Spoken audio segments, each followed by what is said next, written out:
안녕하세요. 저는 40대 유부녀입니다. 저는 학교 선생님인 남편을 만나 결혼한 지 2년이 넘었습니다. 남편과는 학교에서 만났어요. 남편이 초등학교 선생님이었거든요.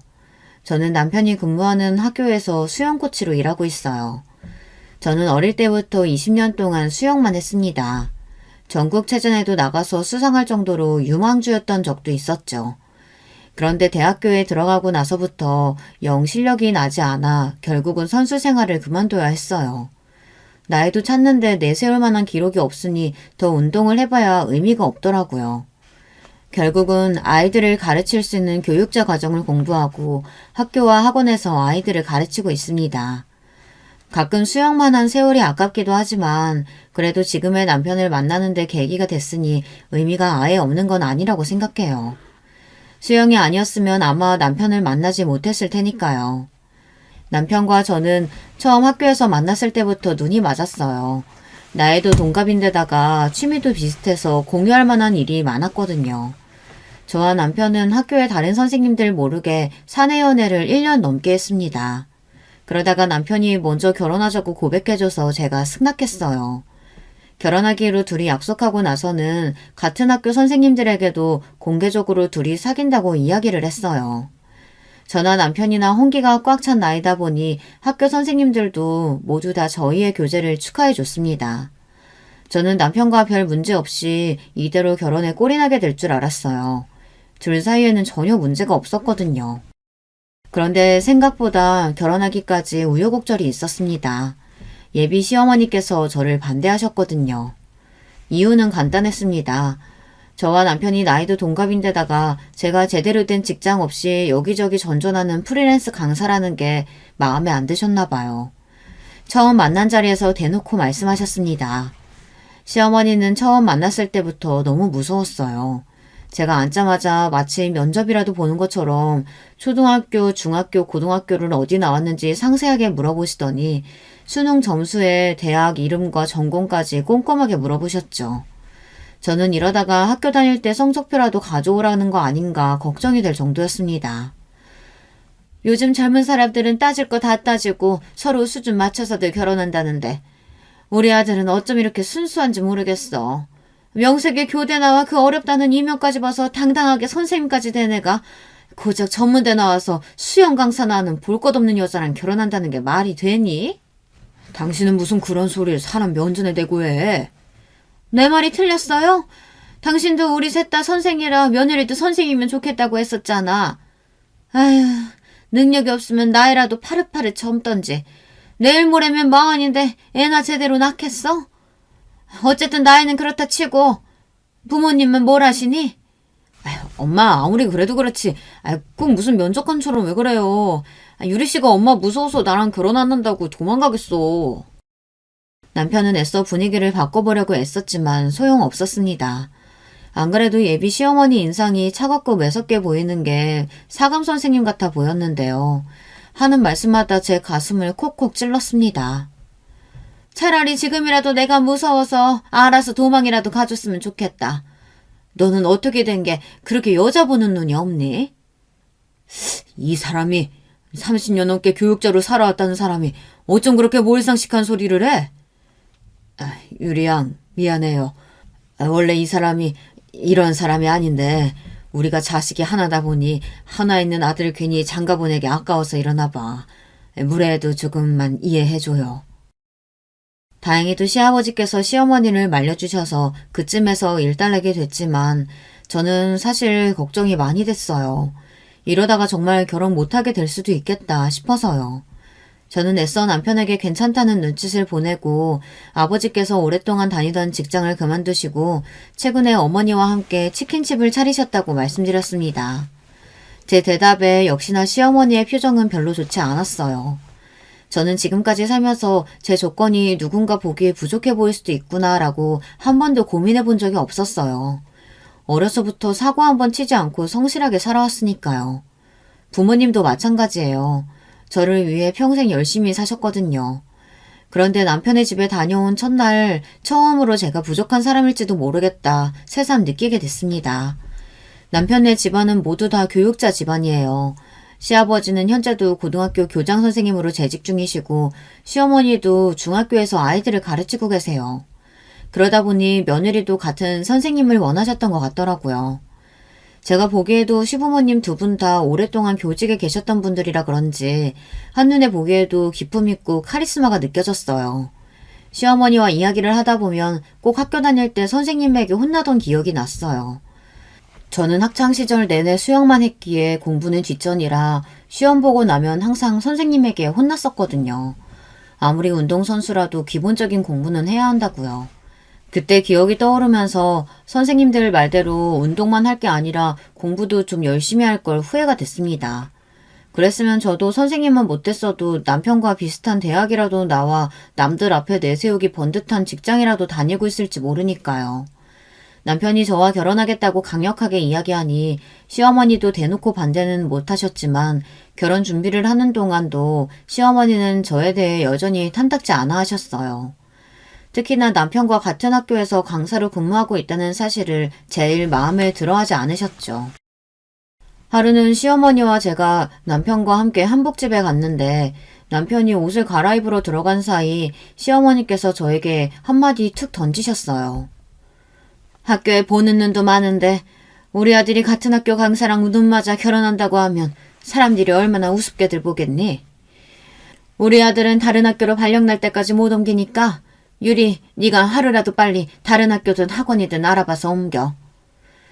그냥 결혼하고도 한 학교에 있으면 서로 불편할 일이 많으니 다른 자리를 좀 알아보라고 이야기해도 되는 걸 시어머니는 꼭 저런 식으로 이야기해서 사람 기분을 상하게 하시더군요. 특히나 일부러 남편이 자리에 없을 때 저한테 하시는 것도 마음이 상했어요. 그러다 보니 저도 별로 좋지 않게 말이 나왔습니다. 학교 선생님들 이미 저희 만나는 거 다 알아요. 둘 다 홍기 꽉 찬 노처녀 노총각인데 숨길 게 뭐 있어요. 어머머머? 얘 말하는 것 좀 봐?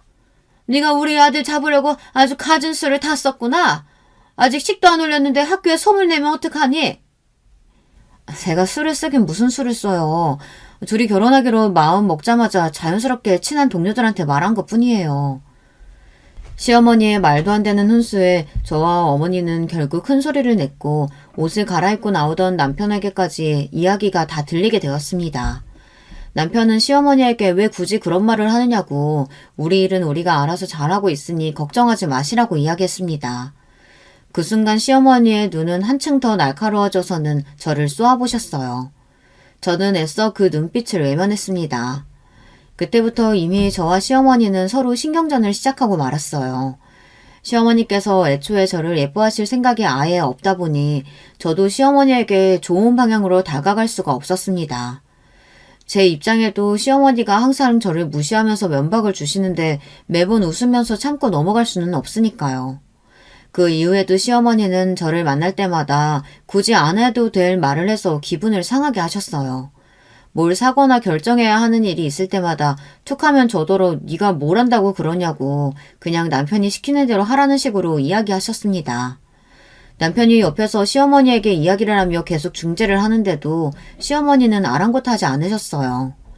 결국은 시어머니를 만나고 올 때마다 저는 마음이 상한 채 돌아와야 했습니다. 자기야, 미안해. 우리 어머니가 자식이라고는 나 하나라 그런지 워낙 어릴 때부터 나한테 유난하게 굴었어. 내가 앞으로 살면서 자기한테 더 잘할 테니까 우리 어머니 좀 이해해줘. 남편은 시어머니 때문에 제 마음이 변할까 항상 걱정했어요. 남편이 어릴 때부터 시어머니께서 워낙 남편한테 거는 기대도 많았고 과보호를 해서 친구들을 사귈 때도 시어머니가 남편을 곤란하게 한 적이 많았대요. 초등학교 때야 어린이가 그럴 수 있다고 하지만 중고등학교에 가서도 시어머니는 남편의 일거수일투족을 다 알고 싶어 하셨답니다. 심지어 남편과 가까운 친구들에 대해서도 다 알아야 마음을 놓으셨대요. 한 번은 그런 적이 있었대요. 남편이 고등학교에 입학해 처음 사귄 친구를 집에 데리고 왔는데 시어머니께서 간식을 주시면서 친구에게 이런저런 개인적인 질문을 하셨답니다. 집은 어디인지, 성적은 어느 정도 나오는지, 부모님은 뭘 하시는지까지 말이죠. 다행히 친구가 시어머니의 말에 예의 있게 대답을 잘했는데 그날 저녁 친구가 집에 돌아가고 나서 시어머니께서 다짜고짜 앞으로 그 친구와 어울리지 말라고 했답니다. 애가 고등학생인데 부모가 얼마나 능력이 없으면 아직도 그 달동네에서 월세로 사니? 그 나이에도 그렇게 사는 사람들은 애초에 게으르고 불성실한 사람들이야. 그런 부모 밑에서 크내면 걔도 별반 다를 거 없어. 다 거기서 거기야. 걔랑은 내일부터 절대 어울리지 마. 그 순간 남편은 누군가에게 머리를 세게 얻어맞은 것 같았답니다. 그 전까지는 시어머니가 쟤랑은 놀지 말아라 하면 남편도 그냥 정말 그 친구와 놀지 않았대요. 선생님인 어머니가 하시는 말씀이니 당연히 옳은 말이라고 생각했답니다. 그런데 그날 집에 데려온 친구는 평소 공부도 잘하고 성격도 좋아서 학교에서 인기가 많은 친구였대요. 단지 집안이 조금 가난할 뿐이었죠. 그런 친구를 어머니 멋대로 판단하시며 무시하는 모습을 보고 나니 남편도 정신이 번쩍 들었답니다. 그 이후로 남편은 절대 시어머니에게 친구를 소개하지 않았대요. 남편의 이야기를 듣고 난 후에도 제가 시어머니에 대해 전부 다 알 수는 없었지만 그래도 남편을 이해하는 데에는 도움이 됐어요. 저와 시어머니 사이가 틀어지게 되면 결국은 남편이 가장 상처를 받겠구나 싶었죠. 저는 남편을 많이 사랑했습니다. 30대 후반이 될 때까지 살면서 저에게 결혼하고 싶다는 생각이 들게 한 남자는 남편이 처음이었어요. 그런 남자를 위해 제가 뭘 못하겠어요. 저는 시어머니께서 저를 아직 마음에 들어하지 않으신 건 당연하다고 생각하기로 했습니다. 시어머니는 아직 저에 대해 잘 모르시니까요. 결혼하고 나서 제가 남편과 알콩달콩 잘 살면서 시부모님께 잘하다 보면 시어머니의 마음도 자연스레 변할 거라 기대했습니다. 어렵사리 결혼식을 올린 저희는 신혼집에 들어갔습니다. 저와 남편은 시아버지께서 몇 년 전 미리 구입한 아파트로 들어가 살았어요. 시부모님이 사시는 집 바로 옆동이었습니다. 그게 바로 시아버지의 평생 로망이셨대요. 열심히 일해서 번 돈으로 같은 아파트에 집을 2채를 사서 하나뿐인 아들 내외와 같은 단지에 사는 거요. 저는 결혼하자마자 서울에 아파트가 생겼으니 시부모님께 감사했어요. 그래서 혼수도 더 신경 쓰고 예단도 넉넉하게 준비했습니다. 물론 서울의 30평대 아파트에 비하면 제가 준비한 것들이 많이 부족했지만 저희 친정 경제 사정에 비하면 무리해서 준비한 거였죠. 그런데 제가 아무리 무리하고 노력했다고 해도 시어머니의 마음에 절대 찰려 없었습니다. 더군다나 마음에 안 드는 걸 가만히 참고 넘어가실 분이 아니었고요. 결혼하고 1달 정도 되었을 때예요. 제가 퇴근하고 돌아와 저녁 준비를 급하게 하고 있는데 누군가 초인종을 노리더군요. 시어머니였습니다. 시댁과 같은 단지에 살다 보니 평소에도 집에 자주 오시고는 했어요. 올 때마다 집안 청소 상태나 냉장고를 항상 열어보시기 때문에 제가 한시도 긴장을 늦출 수 있을 수가 없었죠. 조금만 지저분해도 곧바로 시어머니의 잔소리 폭격이 시작되니까요.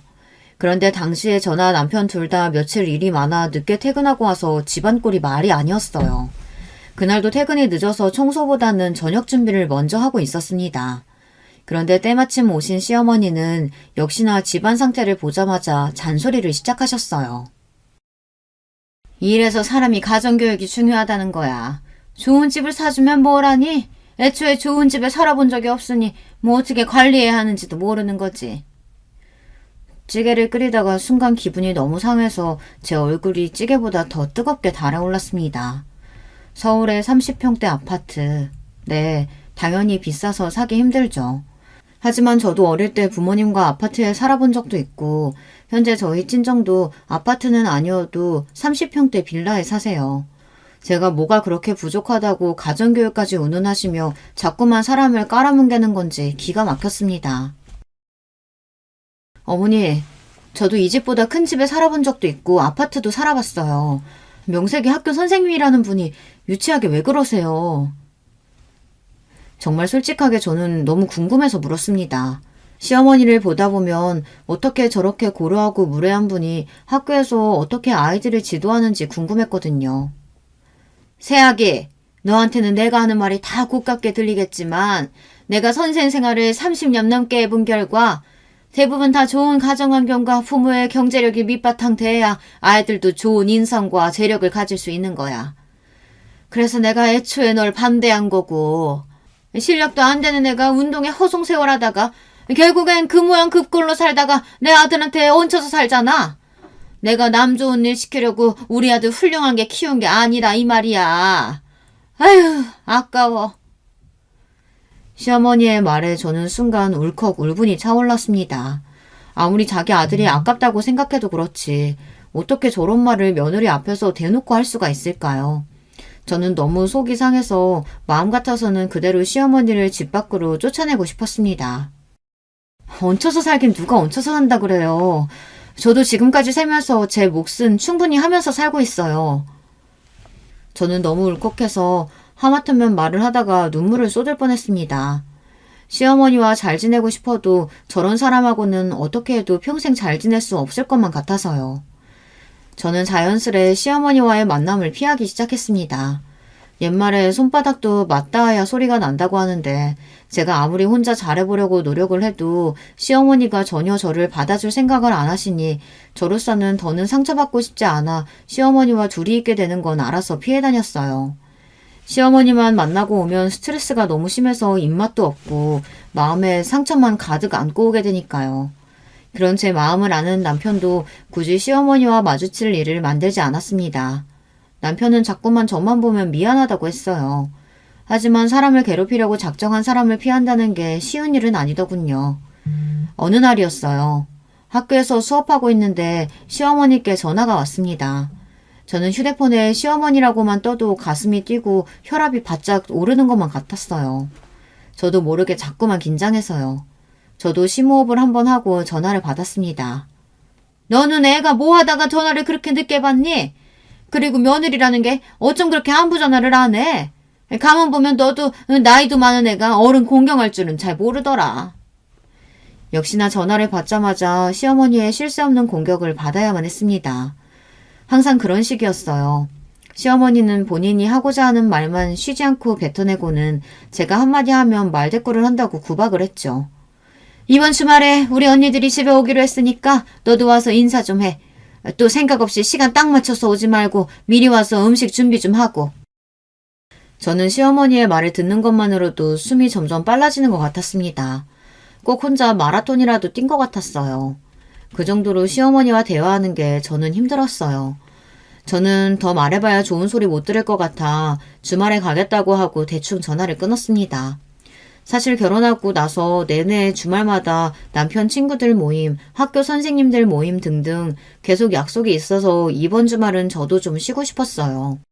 이래저래 스트레스가 많다 보니 살도 빠지고 몸도 안 좋았거든요.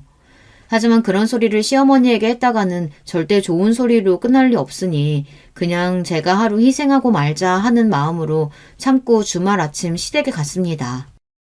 늦으면 또 시어머니에게 무슨 소리를 들을까 싶어 주말 아침 일찍이 시댁에 갔습니다. 남편도 집 청소만 하고 바로 시댁으로 오기로 했어요. 그런데 시댁에 들어가니 식탁에 재료들이 잔뜩 쌓여 있었습니다. 아이고, 대단한 사람들 오는 것도 아니고 식구들 오는데 그냥 대충 한 끼 나가서 사 먹지. 세하기 힘들게 뭘 이렇게 많이 샀어?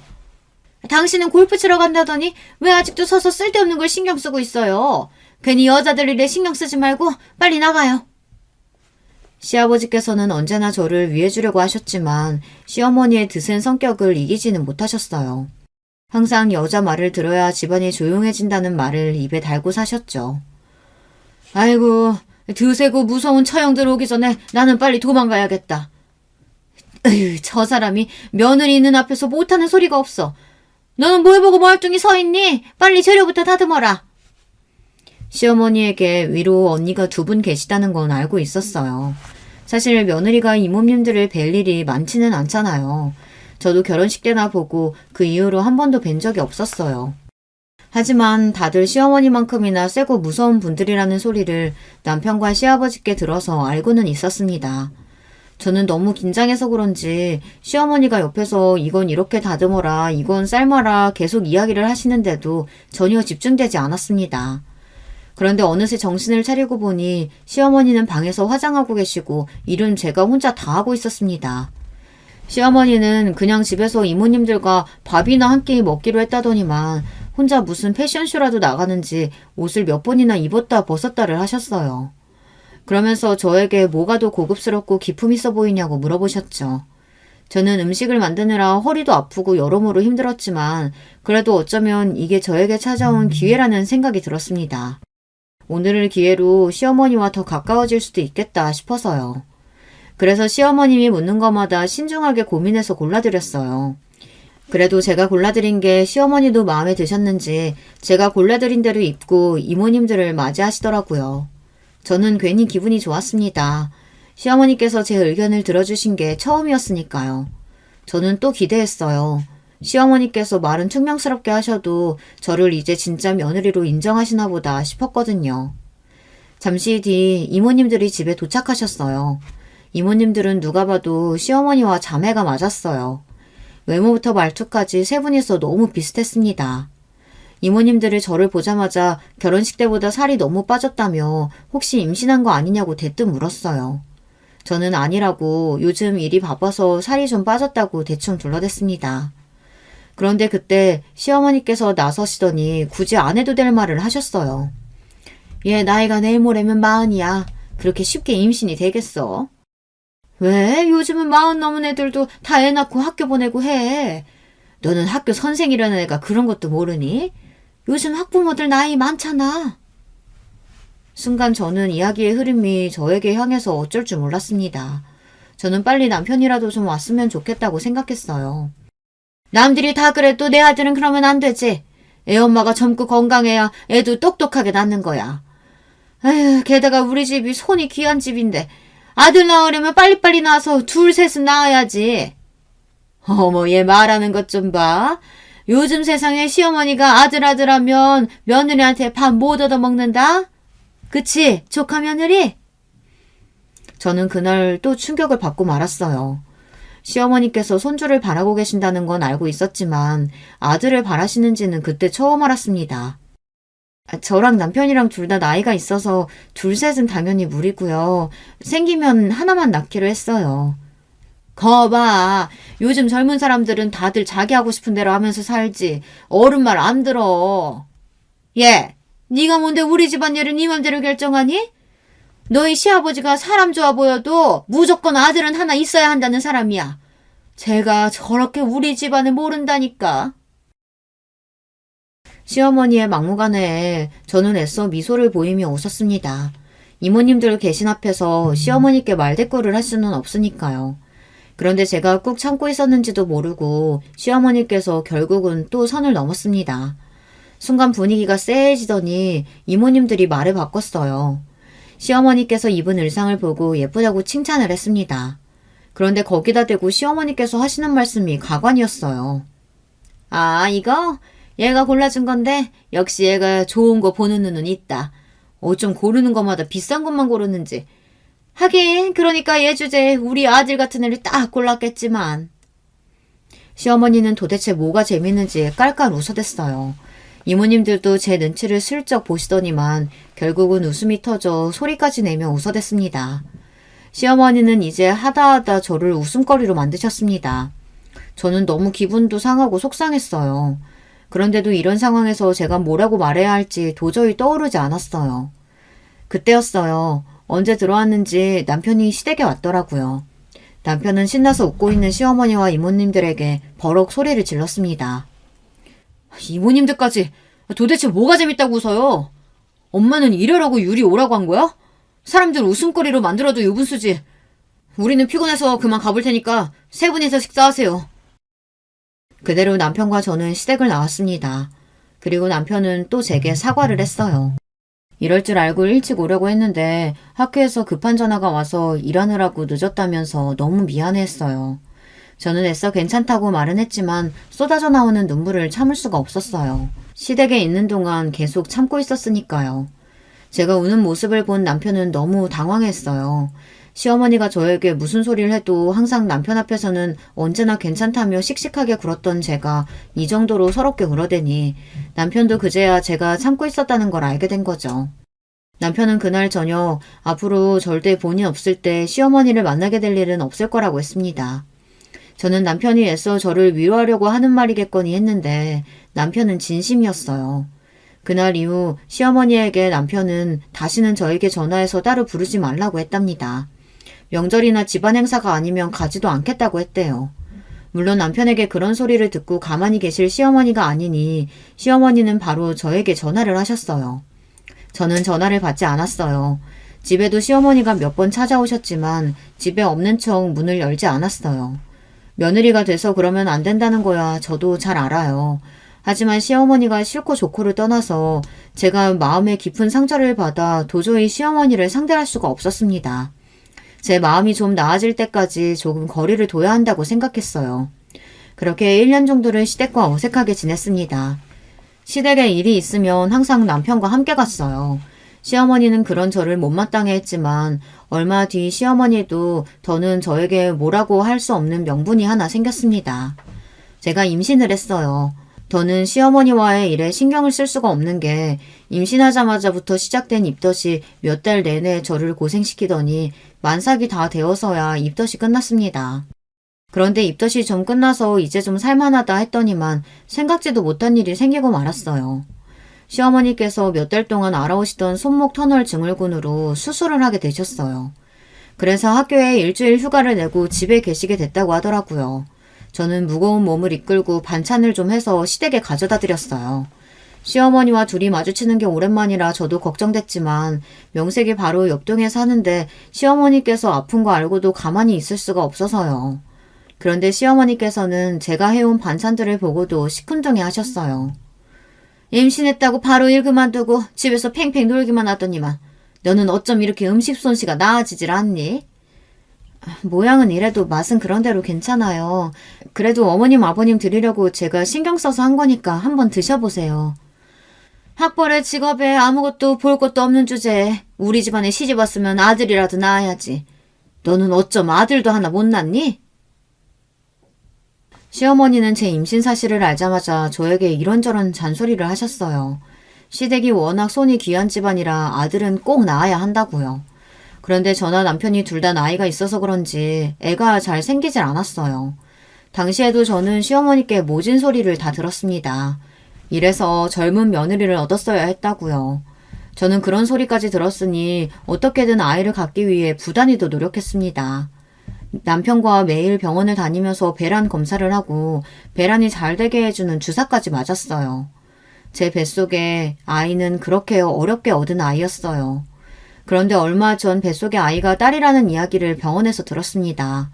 저와 남편은 아이가 건강하게 자라고 있다는 것만으로도 감사했는데 시어머니는 아들이 아니라는 이유로 또 제게 모진 소리를 하셨습니다. 저라는 애가 마음에 드는 게 하나도 없다고요. 그날 이후 시어머니는 저만 보면 대놓고 아들을 못 가졌다고 구박하셨어요. 거기다가 제가 입덧이 심하다고 하면 저더러 평생 운동만 했다는 애가 몸이 왜 그렇게 부실하냐고 유난하다고 하셨죠. 그리고 제가 노산이다 보니 임신한 몸으로 수영을 가르친다는 게 한계가 있을 것 같아 남편과 상의 끝에 올 한 해는 일을 좀 쉬기로 했어요. 그걸 가지고도 시어머니는 마음에 들어하지 않으셨습니다. 아직 애도 안 낳았는데 벌써 일을 쉬면 어떡하냐고요. 시어머니 말씀이 다 저나 남편을 생각해서 하시는 말씀이라는 건 알지만 저 나름대로 다 고민해서 결정한 일인데 시어머니는 항상 탐탁지 않아 하시니 저는 괜한 눈치가 보여 시어머니께 무슨 말을 못하겠더라고요. 저 딴에는 나름 시어머니께 예쁘게 보이고 싶어서 늦은 나이에 임신하려고 노력도 했고 어렵게 임신에 성공해서 몸이 무겁고 아무리 힘들어도 꾹 참으며 아이를 만날 날만 손꼽아 기다리고 있었는데 반찬까지 해서 가지고 온 며느리한테 보자마자 맛없어 보인다고 하시니 할 말이 없더군요. 반찬은 됐으니까 설거지나 좀 해놓고 가라. 너희 시아버지한테 좀 하고 출근하라니까 그걸 또 안 하고 갔다. 시어머니는 손에 붕대를 하고 있어서 설거지를 할 수가 없으니 저에게 설거지를 하고 가라고 했습니다. 저는 곧바로 주방에 들어가 산처럼 쌓인 설거지를 했습니다.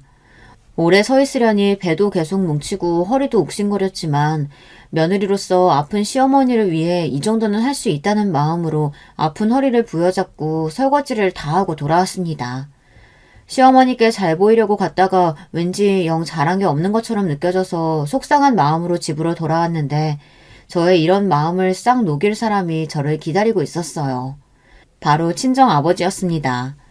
제가 며칠 전에 통화할 때 치킨이 먹고 싶다고 했는데 그게 마음에 걸리셨는지 친정 아버지께서 직접 튀긴 치킨을 가져다 주러 오셨더라고요. 저는 감사해서 곧장 아버지 팔짱을 끼고 집에 들어왔습니다. 치킨만 주고 돌아가겠다고 하는 아버지를 붙잡고 잠시 소파에서 쉬라고 말씀드리고 저는 바로 커피를 탔어요. 친정 아버지 드리려고요. 그런데 그때였습니다. 누군가 초인종을 눌렀어요. 친정 아버지께 커피를 드리고 현관에 나가보니 시어머니였습니다. 너는 온 김에 이것저것 집안일 좀 하고 가지. 고세를 못 참고 가버렸더라. 멀뚱하니 쳐다만 보지 말고 이것 좀 받아. 속옷이랑 양말인데 내가 손이 아파서 못하니까 손빨래 좀 싹 해가지고 말려서 내일까지 가지고 와. 시어머니는 아예 저를 부려먹기로 작정을 했는지 속옷과 양말이 가득 든 봉지를 저에게 건넸어요. 세탁기를 돌려달라는 것도 아니고 만삭의 며느리에게 손으로 빨라내요. 저는 기가 막혔어요. 아무리 본인이 손목이 아파서 못한다고 해도 그렇지 속옷이랑 양말을 며느리에게 빨라는 건 말도 안 됐어요.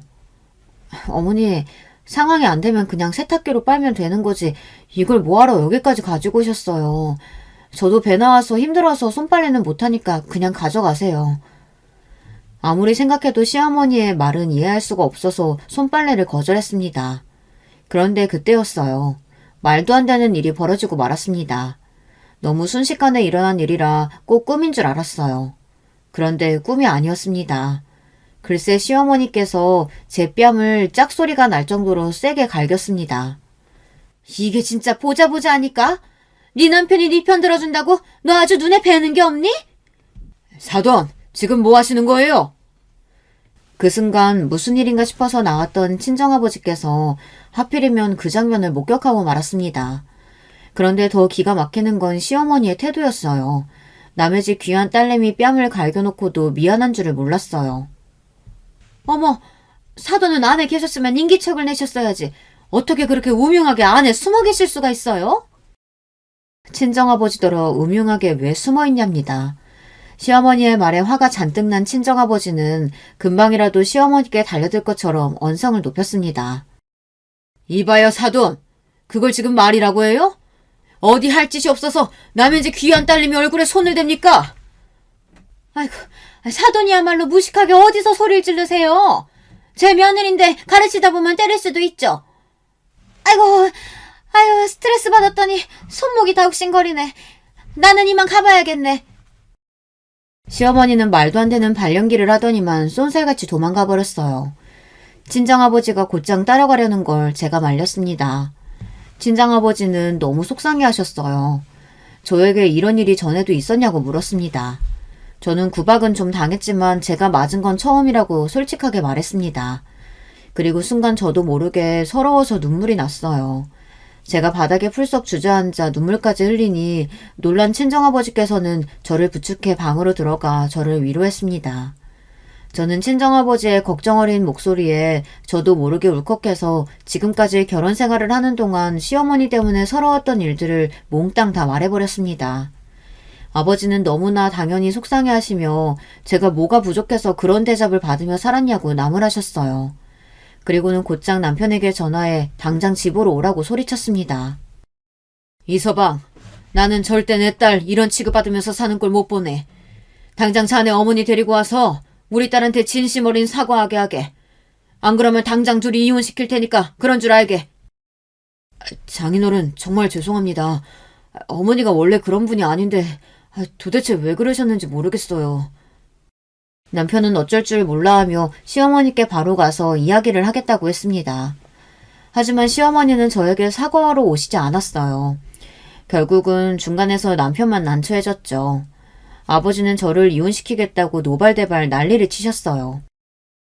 장인어른, 제가 어떻게든 어머니랑 이야기해서 꼭 사과하게 할 테니까 오늘은 고장하시고 돌아가세요. 제가 연락드릴게요. 난 이제 이서방, 자네도 못 믿네. 내가 내 선에서 알아서 해결할 테니까 그런 줄 알게. 친정아버지는 절대 빈말을 하시는 성격이 아니에요. 아버지는 아예 더는 남편조차 믿지 못하겠다며 조만간 저를 데리고 가겠다고 하셨습니다. 아이는 당연히 우리 쪽에서 키울 거라고까지 하시면서요. 친정아버지가 지금은 비록 치킨 가게를 하고 계시지만 사실 그전에는 검찰 수사관 출신이세요.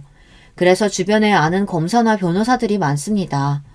친정아버지께서 그날 일로 화가 많이 나셨는지 몇 년 만에 아는 인맥을 다 동원해서 시어머니를 뭉개버릴 방법을 찾으셨습니다. 며칠 뒤 친정아버지께 연락이 왔습니다. 지금 당장 시부모님 댁에 가게 저에게 준비를 하라고 하셨어요. 그리고 저희 남편에게까지 연락해 시댁으로 오라고 하셨죠. 그날 저녁 시댁에는 시부모님과 저희 부부, 친정아버지까지 모두 다 모였습니다. 사돈은 참 예의가 없으시네요.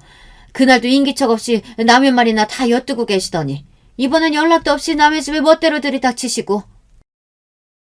시어머니는 본인이 잘못을 저질러 놓고도 창피할 줄을 전혀 모르시고 시아버지에게 연락도 없이 왔다고 면박을 주셨어요. 하지만 친정아버지는 아예 작정하고 오셨는지 전혀 아랑곳하지 않으셨습니다.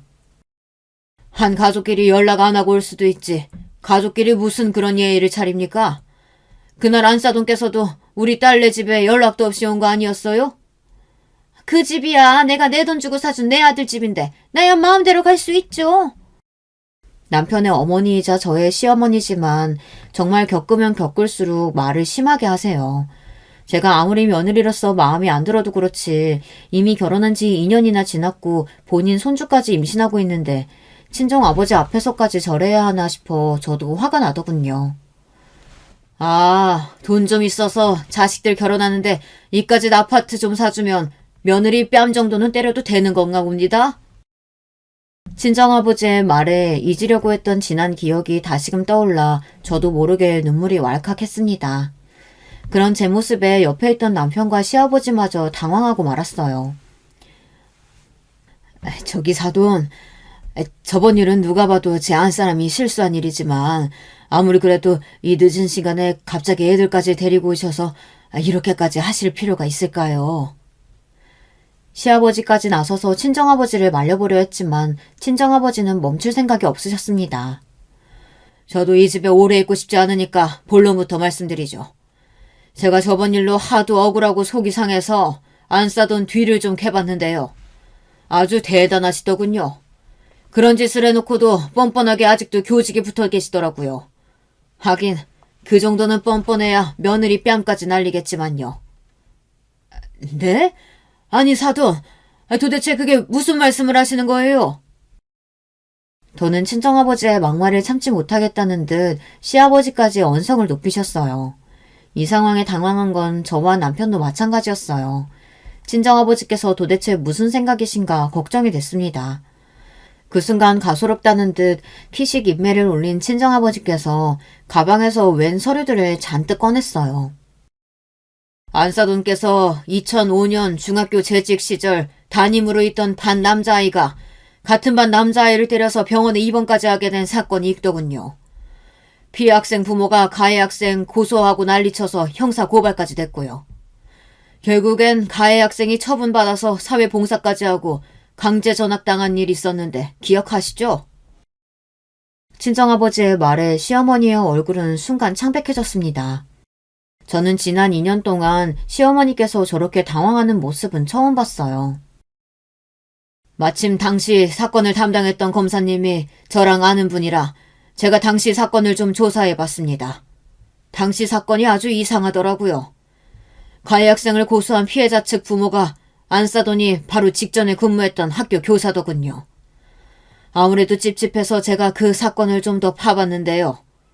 그 아이가 강제 전학 가게 된 데에는 안사돈이 검찰 조사에서 증언한 내용이 아주 중요하게 작용했더라고요. 평소 행실이 불량하고 다른 아이들도 괴롭혔다고 증언해서요.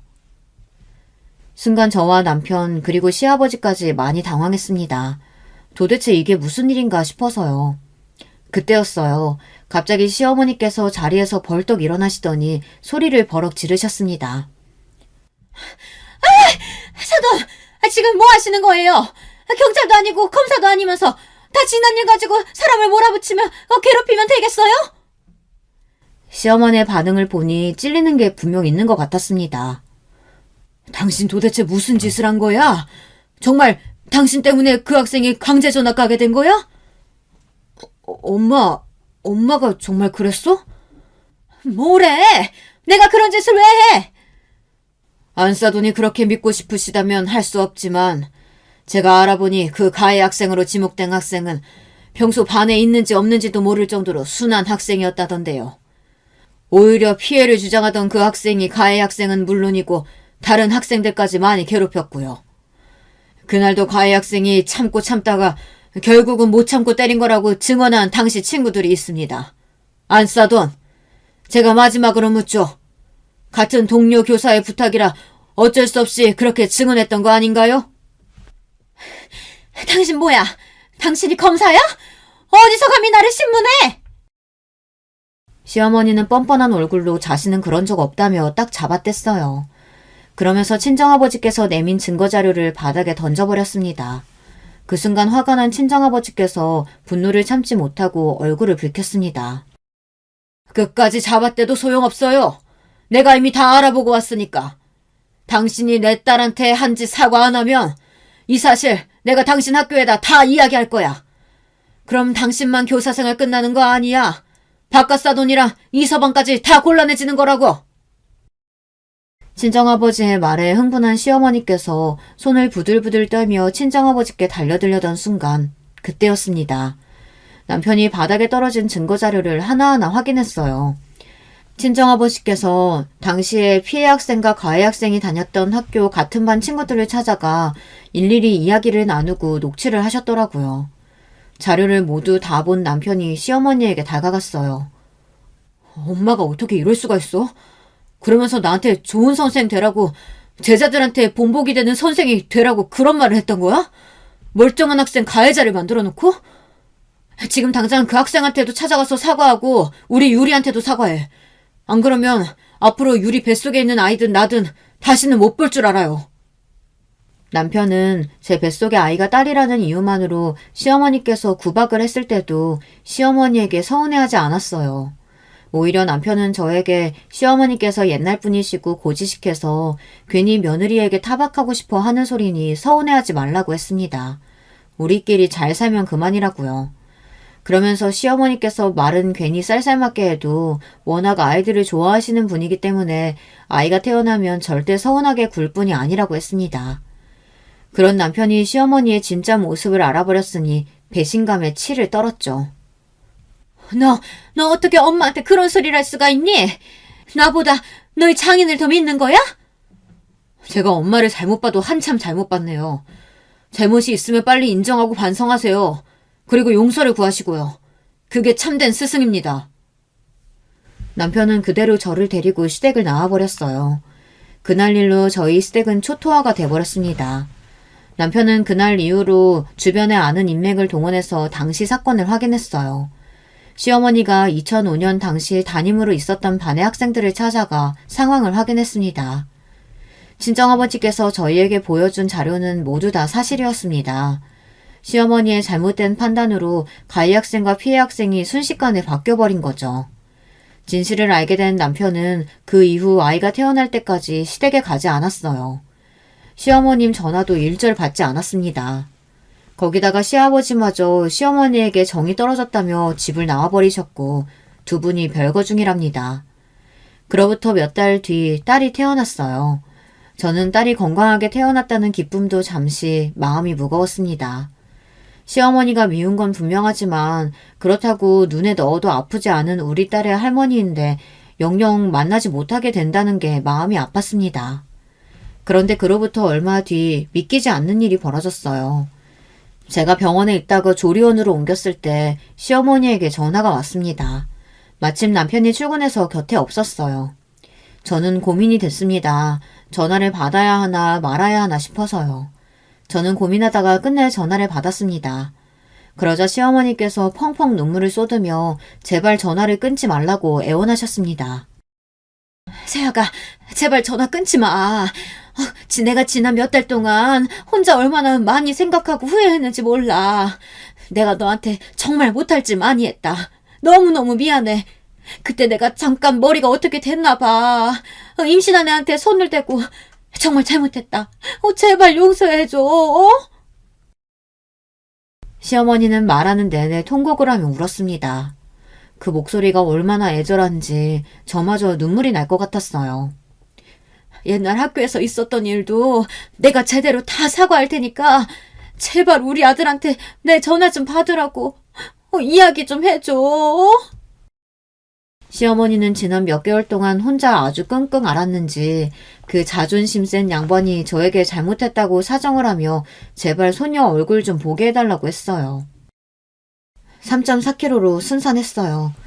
제가 민호 씨랑 잘 이야기해보고 연락드리라고 할 테니까 너무 걱정하지 말고 계세요. 아이고 고생했다 우리 아기. 내가 앞으로는 새아기 너한테 평생 사죄하는 마음으로 떠받들며 살 테니까 제발 믿어줘. 저도 40이 넘을 때까지 살다 보니 사람이 변하겠다는 말, 믿어달라는 말, 그런 말 믿지 않습니다. 단지 평생 당신 잘난 맛에 사신 분이 저 정도로 자존심을 굽히고 사정하시는 걸 보면 반성을 하기는 했나 보다 기대해 볼 뿐이죠. 그날 저녁 조리원으로 돌아온 남편에게 낮에 있었던 일을 넌지시 말했습니다. 시어머니와 통화했다고요. 남편은 순간 낯빛이 어두워졌어요. 저는 시어머니가 저에게 사과를 몇 번이나 했고 변하겠다고도 말씀하셨다고 이야기했습니다. 지난날 있었던 일에 대해서도 책임지겠다고 하셨다고요. 남편은 곰곰이 생각을 해보더니 저에게 정말 시어머니를 용서할 수 있겠느냐고 묻더군요. 뺨까지 맞아놓고 어머니라고 부를 수 있겠냐고요. 저는 시어머니를 용서하고 말 것도 없다고, 단지 앞으로 시어머니가 정말 변해서 달라진 모습으로 나를 대한다면 관계가 달라질 수 있을 거라고 말했습니다.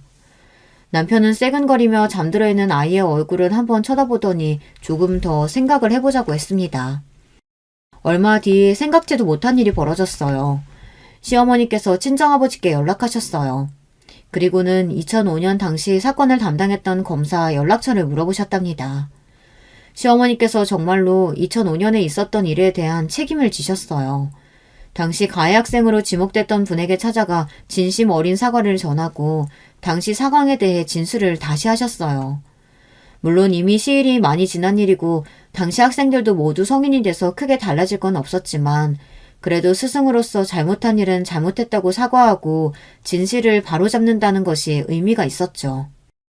저와 남편은 그 소식을 듣고 아직 고민 중입니다. 사실 얼마 있으면 딸아이의 100일이에요. 가족들끼리 모여 식사나 한 끼 하려고 하는데 시어머니께도 연락을 드려야 하나 아직 정하지 못했습니다. 여러분이 만약 저라면 어떻게 하시겠어요? 결혼 생활 내내 저를 무시하는 것도 모자라 뱃속에 있던 손녀까지 부정했던 시어머니를 용서하실 수 있으시겠어요? 여러분의 의견은 어떠신지 댓글로 남겨주시면 남편과 잘 읽어보고 참고하도록 하겠습니다. 저의 이야기 끝까지 들어주셔서 감사합니다. 여러분의 가정에는 항상 기분 좋은 일만 가득하시길 바라겠습니다. 안녕하세요. 저는 서울 사는 50대 남자입니다. 날씨가 풀리면서 돌아가신 어머니 생각이 자꾸 드는데 이 감정을 해소하고 싶어 사연을 제보하게 됐어요. 특히 우리 나이대가 더 그럴 텐데 아마 대한민국에서 살아가는 중년들 대부분이 어렸을 때 어렵게 자랐을 거라고 믿습니다. 저 또한, 아니 우리 가족도 이런 가난과 고난에 관한 얘기를 할 때 절대 빠지지 않을 정도로 어렵게 자랐는데요. 그래도 제가 아주 어렸을 때는 좀 괜찮았습니다. 위로 형 한 명이 있고 저는 막내로 자랐는데 중학생 때까지는 그래도 평범하게 자랐는데 아버지가 은행에 다니셔서 일단 생활비 걱정은 전혀 없었거든요. 아버지는 전형적인 한국 아버지처럼 무뚝뚝하고 말수가 많이 없으셨지만 그래도 우리 형제와 어머니한테 누구보다 진심이었고 가족밖에 모르던 분이셨습니다. 집에서 화를 내거나 언성을 높이는 적도 없었고 어머니는 그런 아버지를 보며 말이 없어 답답해도 성실하고 돈을 벌어오니 다행이라고 하셨죠. 그렇게 중학생 때까지 평범하게 혹은 조금 여유 있게 살던 우리 가족은 정확히 제가 중학교 2학년일 때 급속도로 힘들어지게 됐습니다. 바로 아버지가 퇴근길에 교통사고로 세상을 떠나시게 됐기 때문인데 너무나 갑작스러운 일이라 아직도 그날이 생생해요. 어머니와 형과 아버지를 기다리며 집에서 저녁도 차리고 있었는데 갑자기 아버지가 병원에 실려갔다는 소리를 듣게 됐습니다. 무슨 정신으로 병원에 갔는지 모르겠는데 도착하니 아버지는 이미 세상을 떠난 뒤였어요.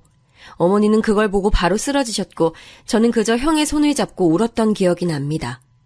급하게 친척들에게 연락하고 장례식장을 구해 장례식을 치르는데 어렸던 저에게 너무 충격이 컸어요. 어머니는 계속 정신을 잃으시고 아직 고등학생이었던 형이 손님들을 맞이하고 친척들이 와서 도와주셨지만 그래도 예상하지 못한 아버지의 죽음이라 가슴이 매우 아팠습니다. 아버지가 갑자기 우리 가족의 인생에서 사라진 것도 슬퍼서 믿기 힘들었는데 동시에 경제적으로도 매우 힘들어졌어요. 아버지가 돌아가시면서 현실적인 어려움이 찾아왔습니다. 처음에는 친척들이 많이 도와줬는데 시대 상황도 그렇고 우리가 친가에 그렇게 잘 사는 분들은 안 계셨거든요. 친할머니도 그때 아버지가 돌아가시고 너무 충격을 받으셔서 누워 계셨고 큰아버지와 고모도 처음에는 도와주다 나중에는 연락을 노골적으로 피하셨습니다. 지금 생각해보면 그분들의 입장도 충분히 이해가 가고 그게 최선이었다는 것을 알지만 그때는 모든 것이 원망스러웠어요. 부모님의 사이가 좋았던 터라 어머니도 아버지의 빈자리를 쉽게 잊지 못하셨고 그때 많이 힘들어하셨습니다. 외가에서도 친가에서도 도움을 줄 수 있는 게 한정적이니 어머니도 돈을 벌기 위해 밖에 나가셨는데 평생을 사회에서 일해본 적 없는 분이라 적응을 잘 못하셨죠. 어디 회사에서 일했던 분도 아니고 고등학교 졸업 후 바로 아버지를 만나 결혼한 분이라 할 수 있는 것도 적었습니다. 결국 공장에 가서 일하셨는데 그나마 형과 제 나이가 중고등학생이라 아주 어릴 때는 아니어서 어머니가 일하셔도 그렇게 보살핌이 필요하진 않았어요. 하지만 어머니는 건강이 그렇게 좋은 편이 아니라 공장에 가서 일하면서 많이 힘들어하셨습니다. 그러다 보니 경제적으로 집안 형편이 점점 더 안 좋아져서 나중에는 아무리 어머니가 벌어도 힘든 지경이었어요. 집에 먹을 게 없어 굶는 날도 있었고 전기가 끊기기도 했습니다. 급한 불을 끄겠다고 집을 팔아 어떻게 돌려막아도 빚은 날이 갈수록 늘어났고 월세도 밀려 쫓겨나기 직전까지 가게 됐어요. 아니, 나도 사정하니까 봐줬는데 언제까지 이럴 순 없어. 죄송합니다. 바로 돈 생기면 드릴게요. 집주인 아주머니가 사정을 봐주는 것도 한계가 있다며 어머니에게 소리를 지르는 것을 들으며 참 괴로웠습니다. 어머니는 늘어나는 빚을 어떻게든 갚겠다고 공장에 나가지 않는 날엔 식당에서 일하셨는데 일하면서 억울하게 돈을 늦게 받거나 일한 만큼 받지 못할 때도 많았습니다. 그러다 형은 고등학교 3학년 때 이대로는 안 되겠다며 학교를 자퇴했어요. 어머니는 울며 형한테 제발 그러지 말라고 하셨는데 형은 이대로 본인이 학교에 다니면 우리 집은 갈수록 가난해진다며 단호하게 그만뒀습니다. 그리고 바로 기숙사가 있는 의류공장에 들어가 쉬는 날 없이 기계처럼 일하기 시작했어요. 한 달에 한 번 정도 집에 오는 날에 월급을 들고 와서 제가 걱정 없이 학교에 다닐 수 있도록 학비도 주고 가고 옷이나 신발, 가방도 사서 왔습니다. 어머니는 그런 형이 안쓰럽다고 모든 것이 자기 탓이라며 우셨는데 나중에는 형 덕분에 그래도 우리가 예전처럼 가난하고 비참하게 살진 않아도 되니까 좋아하셨어요. 그리고 저는 본인의 인생을 포기한 형과 어머니를 어떻게든 노후에 책임지고 싶은 마음을 가지게 됐습니다. 그전까지 저는 공부를 잘하는 학생이 전혀 아니었고 오히려 골목을 친구들과 돌아다니며 노는 것을 매우 좋아하던 학생이었는데 아버지가 돌아가시고도 그랬어요. 방황하느라 학교에서 집중도 하지 못했고 집에 가면 어머니가 없거나 눈물을 보이시니 잘 들어가지도 않았습니다. 그렇게 중학교를 졸업하고 고등학교에 입학했는데 형이 자퇴하고 공장에 들어간 걸 보고 완전히 정신 차리게 되었죠. 그때부터 미친 듯이 공부에 몰두했어요. 기본기가 없어서 초반에 너무 힘들었는데 사실 우리 형이 공부를 되게 잘해서 전교에서 유명한 학생이었습니다. 그래서 자퇴할 때도 선생님들이 형을 말리고 담임 선생님께서 집까지 찾아와서 어머니와 두 분이 형의 손을 잡고 조금만 버티자고 할 정도였는데 형의 의지가 워낙 확고해서 그러지 못했어요. 그래서 제가 공부를 본격적으로 시작하고 형이 집에 올 때 도움도 받고 또 워낙 학교에서 유명했던 사람이라 선생님들이 제가 동생인 것을 알고 많은 도움을 주셨습니다.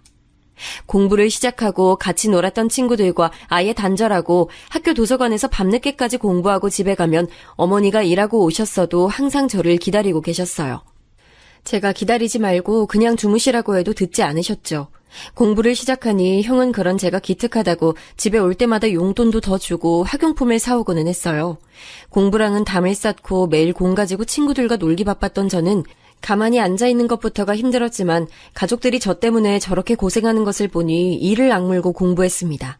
공부하다 코피가 나고 교과서를 너무 많이 봐서 너덜너덜해지고 밥 먹는 시간도 아까워서 밥을 굶으니 살도 빠지기 시작했어요. 어머니는 그런 저를 보고 그래도 밥이 제일 중요하다고 무슨 일이 있어도 식사는 꼭 하라고 하셨죠. 선생님들의 도움도 많이 받았는데 특히 고등학교 3학년 때 담임 선생님이 제 인생의 은사님이세요.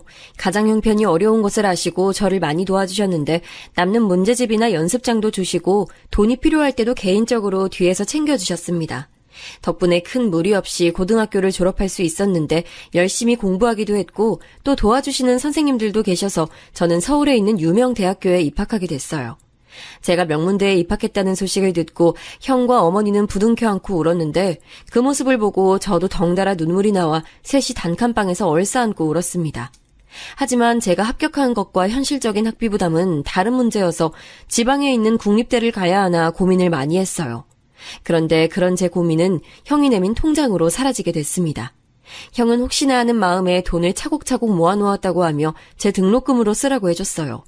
제가 정말 놀랐던 것은 바로 어머니도 똑같이 돈을 몰래 많이 모아놓으셨던 점이었습니다. 어머니도 대학 학비 걱정에 일감을 늘려 돈을 최대한 저축했다며 저에게 통장을 내미셨어요. 그걸 보고 자꾸 눈물이 나와 멈추는 게 힘들었습니다. 그리고 대학에 들어가서 저는 동기들이 어디 놀러가자, 미팅에 나가자 할 때도 자발적으로 거절하고 공부에만 몰두했어요. 장학금을 받으려고 고등학생 때처럼 도서관에서 공부도 하면서 생활비까지 형과 어머니의 도움을 받을 수는 없으니 아르바이트도 열심히 했습니다. 덕분에 과 수석을 놓치지 않았고 아르바이트를 하며 돈을 벌어 어머니와 형에게 밥도 사고 조금씩 받은 사랑에 보답도 하기 시작했어요. 치열한 대학 생활을 보내고 바로 졸업해서 취직하게 됐는데 국내에서 알아주는 대기업에 입사하게 됐습니다. 월급이 많으니 형과 어머니에게 마음껏 해줄 수 있었고 그때 주는 기쁨에 대해 알게 되는 좋은 경험을 했어요. 한편으론 그러면서 제 인생은 탄탄하게 살고 있으나 형의 인생에 대한 죄책감도 들었습니다. 가난 때문에 제대로 학교도 졸업하지 못한 형이 안쓰러워서 형에게 공부 권유를 했어요. 하지만 형은 이미 머리가 굳었다고 거절했습니다. 또 어머니가 우리 형제를 키우려고 많은 일을 하며 건강이 많이 안 좋아지셨는데 고질적으로 무릎이 말썽이었어요. 병원에 아무리 모시고 가도 이미 망가진 무릎이 다시 돌아올 순 없다고 최대한 움직이지 말라는 말만 해주더라고요.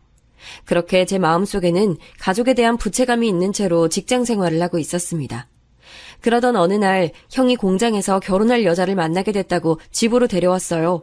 어머니와 저는 형수님을 반갑게 맞이했고 우리 집에서는 딱히 반대할 이유가 없으니 바로 결혼 준비를 시작했습니다. 알고 봤더니 형수님의 집도 우리 집처럼 여유가 있는 집안은 아니었어요.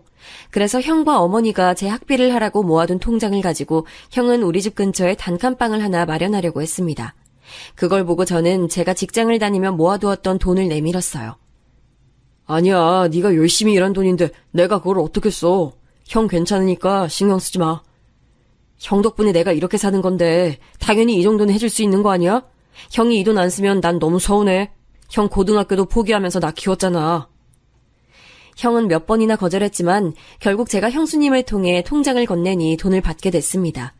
이 밖에도 저는 최대한 많이 형의 결혼에 금전적으로 도움을 줬는데 하나도 아깝지 않고 오히려 더 해줄 수 있는 게 무엇인지 많이 고민했어요. 상견례도 무사히 마치고 결혼식도 마치고 신혼여행까지 제주도로 다녀온 형네 부부는 그렇게 행복하게 신혼생활을 시작했습니다. 그리고 얼마 지나지 않아 형수님이 임신하게 됐는데 어머니는 그 소식을 듣자마자 바로 형네 집에 가서 살림을 도와주셨어요. 형수님이 손 하나 까딱하지 않게 청소, 빨래도 하시고 요리까지 다 해줬습니다. 형수님은 임신하고 바로 일을 그만두고 집에 있었는데 현실적으로 형이 공장에서 아무리 일해도 돈이 그렇게 많진 않았어요. 그래서 저는 제 월급에서 일정 부분을 떼서 형수님에게 드렸고 그 행동에 대해서는 전혀 후회가 없었습니다. 저한테는 그게 최선이었고 또 형한테 이런 식으로 갚을 수 있다는 것에 오히려 감사했어요. 형수님의 친정이 지방이라 바로 옆에서 도움을 줄 수 없으니 어머니는 형수님은 당신 딸이라고 생각한다며 임산부에게 좋은 음식이나 영양제를 사서 가져다주고 집안 살림도 다 도맡아 하셨습니다. 그리고 조카가 태어날 때쯤 저는 회사를 그만두고 개인 사업을 시작하게 됐어요. 사업을 시작하며 주위에 조언도 많이 구하고 형과 어머니와도 많은 대화를 나눴는데 근본적으로 저는 돈을 많이 벌고 싶은 마음이 컸습니다. 어렸을 때 가난했던 게 한으로 남아있기도 했고 돈이라는 게 얼마나 인간의 인생에서 크게 작용하는지 알았기 때문이에요. 사실 어머니와 형은 안정적인 대기업을 계속 다니길 원하셨는데 저는 직장인의 월급은 한계가 있다고 봐서 가족들의 반대에도 제 소신을 지켜 사업을 시작했습니다. 사업이라고 해서 크게 한탕을 치겠다는 것은 아니고 일단 공장과 개인 사업자들을 연결해주는 일을 시작했어요. 제가 마침 회사에서 했던 일이 그 일이라 거래처들을 몇 개 알고 있는 상태여서 시작은 순조로웠습니다. 사업을 본격적으로 시작하고 조카가 태어났는데 일이 바빠 많이 신경 쓰진 못했어요. 그 대신 제일 좋은 경험은 경제적인 도움이라는 것을 누구보다 잘 알고 있으니 돈을 많이 보내줬습니다. 오죽하면 번 돈을 저금하거나 저한테 쓰는 게 아니고 형수님과 조카에게 제일 많이 썼어요. 사실 저보다 어머니가 고생을 많이 하셨는데 형수님의 산후조리도 어머니가 다 해주시고 심지어 육아도 도맡아서 해주셨습니다. 어머니 성격상 시집살이를 시키시는 분이 전혀 아니고 오히려 본인이 하나부터 열까지 다 챙겨주시는 분이라 형수님은 가만히 앉아서 받아먹기만 했어요. 어머니, 내일은 오랜만에 갈비찜 해주세요. 그리고 오늘 국은 좀 싱거웠으니까 내일은 소금 더 넣어주세요. 계란말이도 있으면 좋을 것 같고요. 그래? 알겠어. 이따 시장 가야겠네. 미안하다. 내일은 더 노력할게. 제가 형네 집에 가서 정말 깜짝 놀랐을 때가 있는데 바로 형수님이 우리 어머니를 마치 집에서 일하는 파출부처럼 대하는 모습을 봤어요. 속으로 저건 아니지 않나 싶었는데 어머니는 아무렇지 않게 대답하고 계시더라고요. 형수님이고 또 어머니가 괜찮아 보이니 제가 나서면 괜히 분란을 만들게 될까봐 일부러 아무 말도 하지 않았습니다. 물론 기분은 아주 좋지 않았으나 어머니가 괜찮아 보여서 그냥 넘기게 됐습니다. 그러면 안 됐는데 형이 마침 그때 옆에 없어서 따로 형에게 형수님과 어머니 관계에 관해 물으려다 제 말로 인해서 가족 간 싸움이 일어날 수도 있으니 그게 두려워 꾹 참았어요. 어려서부터 가족은 하나고 또 우리가 서로 우리를 챙겨야 한다고 어머니가 늘 말씀하셨기 때문입니다. 여자들 간의 문제라고 생각하고 이때는 그냥 넘기고 제 사업도 하기 바쁘니 거기에 집중했어요. 그러다 저는 아는 거래처 중 어떤 사장님의 권유로 여자 소개를 받게 됐습니다. 사는 게 워낙 바빠 연애할 마음이 전혀 없어서 저를 좋다고 따라다니는 여자를 거절하며 살아왔는데 그때는 시기가 여유 있기도 했고 이제 나이도 슬슬 차고 있어서 기꺼이 만나게 됐죠. 상대는 사장님 딸이었는데 사장님이 워낙 외모가 훤칠하시고 또 딸 자랑을 평소에 많이 하시는 분이라 기대를 하고 나갔습니다. 그리고 역시나 딱 보자마자 저는 첫눈에 그녀에게 반하게 됐어요. 진부하다고 생각하실 수도 있는데 식당에 들어오는 모습을 보고 놓치면 절대 안 될 것 같다는 느낌을 받았습니다. 대화를 나눠보니 집에서 사랑을 많이 받고 자란 느낌이 들었고 결혼하면 행복할 것 같았죠.